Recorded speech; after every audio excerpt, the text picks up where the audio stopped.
Alright, it's the morning now, so I can see how well I actually did on these pavers, because by the time I started working on it, it was pretty dark. Few spots to fill, of course a lot to sweep up on top, but not terrible.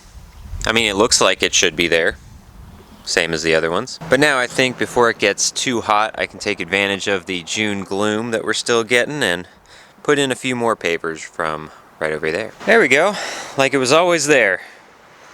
More so with all the dirt on it, but I haven't sprayed anything down yet, so I've just been kind of kicking around all the loose dirt to kind of fill in the cracks, more or less. I'm not planning on filling all of it, but once I get it wet, then it'll start to settle in and kind of recede a little bit, as well as this crack right here. This needs to be filled as well, but everything's in and it looks pretty good, so we'll give it a spray, let it tamp down, probably do that a couple of times, and then this thing will be done. And then I get to clean up. There's a lot to clean up. Also, since Caitlin's out of town this week, I would be in a lot of trouble if I didn't mention that we got a couple of caterpillars right here. This guy is massive. Look at this thing. It's like half of my finger length. Hard to show, but this guy is just cruising.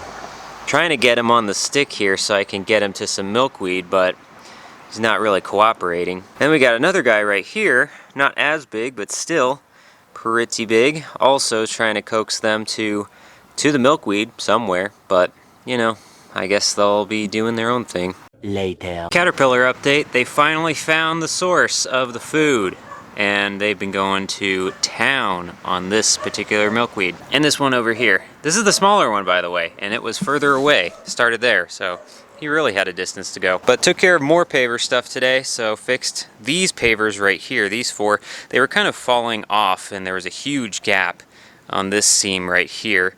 You can kind of see, like this one, I did not move that one, but you can kind of see the pattern in which it was going. It was a lot more of a gap here.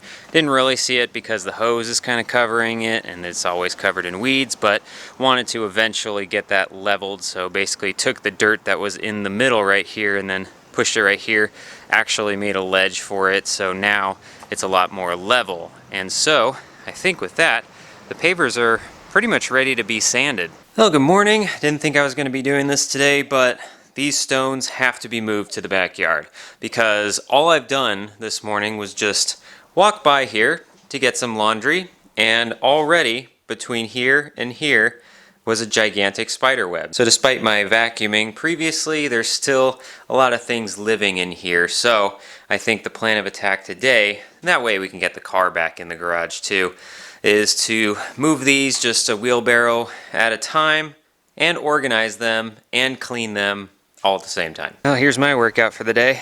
Got like, I don't know, like 50% of this stuff. This is all the small stuff, of course. I wanted to start small and work my way up.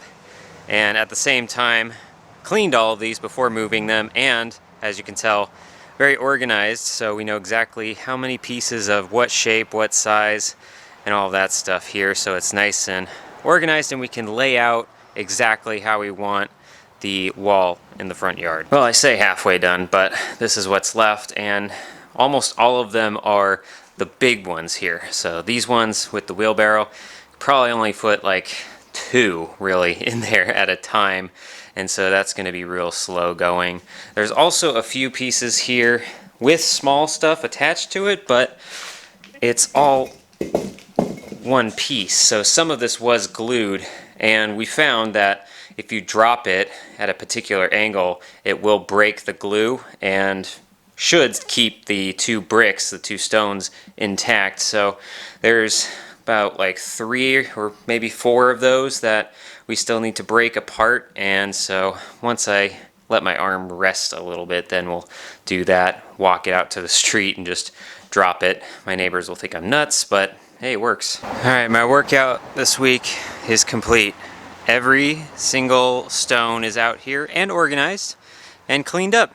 So we have all of the big bricks, medium bricks, small bricks, top pieces of various sizes, and out of all that, only 3 or 4 broken pieces. So not bad. not a bad haul for free. Just my arms are tired. All right, let's do just a little quick something in this bathroom. Get back to that, shall we? So this last week I picked up a steamer that I found for a pretty good deal, and I wanted to get this specifically for grout because we have some grout to clean. This shower has some weird blue stains, which I'm hoping and assuming it's just soap, but you never know. What if it's like mold or something like that? We don't really know until we kind of start to clean it. So that's where the steamer comes into play. It's got a thing right here, excuse me noodles, specifically for grout, so we can steam that spot specifically. And I tried it in the other bathroom and it actually works pretty well with cleaning things. So I'm hoping that it actually just takes care of whatever that blue stuff is right there. If it doesn't, then we'll have to move on to something a little more drastic, but hopefully that cures it, huh, Noodles? She's excited. Yeah. Well, bummer. I only did one pass and I didn't really scrub it, so maybe it will come off with a few more passes, but still can see it just a little bit. So taking off this blue stuff, it looks like the steam did something, but then once it dries, it just becomes blue again. So now, thanks to some tape, it's even bluer. But I'm gonna try some more heavy duty stuff, actual grout cleaner, and see if this does anything. So taped it off just because it recommends that. Seems like it's some pretty heavy duty stuff, so we will give it a scrub or two and fingers crossed.